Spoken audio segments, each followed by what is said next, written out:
Caroline habite Franqueuil, à l'extrême est de l'Indre-et-Loire. Chaque jour, pour se rendre à son travail, elle traverse la frontière du Loir-et-Cher. Je suis à 12 km de mon domicile, entre le travail et le domicile, avec une très bonne route pour aller de l'un à l'autre.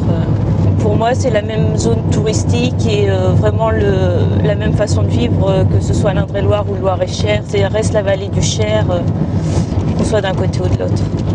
Montrichard, Bléré, 2 départements, 2 communautés de communes également, Bléré-Val-de-Cher et celle du Cher à la Loire, mais un seul et même bassin de vie, la vallée du Cher, connectée par des infrastructures ferroviaires, routières et autoroutières.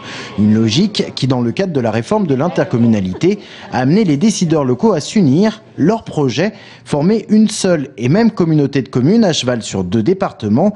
Au total, un ensemble de 36 000 habitants et des points communs au niveau touristique, agricole et surtout économique, la première compétence des intercommunalités. Aujourd'hui, on ne fait pas venir de l'entreprise si notre territoire n'est pas attractif. Quand je dis qu'il faut qu'il soit attractif, il faut qu'il soit attractif au niveau de la petite enfance, des crèches d'entreprise, il faut qu'il soit attractif au niveau du sport.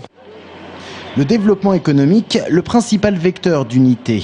En sortie de crise, le Blairois, qui a perdu ces derniers temps de nombreux emplois, compte sur le Loir-et-Cher pour se redynamiser. Et ce dernier entend bien profiter de la nouvelle zone économique qui va voir le jour à Sublaine, en sortie de l'autoroute A85. Mais ce mariage, s'il se réalise, laisse quelques incertitudes. Comment fonctionner avec 2 départements différents? Comment obtenir les fonds auprès des préfectures? Et surtout, quelles compétences seront attribuées à la nouvelle entité? Exemple, pour le Loir-et-Cher, ils ont la compétence voirie que nous n'avons pas, qui est quand même une compétence très importante. Nous avons des compétences sur le sport. Nous envisageons là, bientôt, dans l'immédiat, une compétence pour la petite enfance. Conséquence, certaines compétences pourraient donc revenir aux municipalités.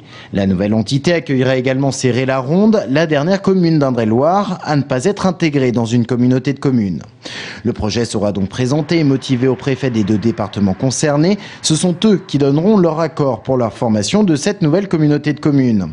Mais quid du devenir de l'Amboisie, un territoire au lien fort avec le Blairois? Dans le projet du préfet d'Indre-et-Loire, les 2 zones devaient fusionner, mais Amboiseville traîne des pieds. Dans le Val-de-Cher, en tout cas, on ne désespère pas d'accueillir un jour le Val d'Amboise pour reformer une entité qui a bien, à l'époque moderne, existé.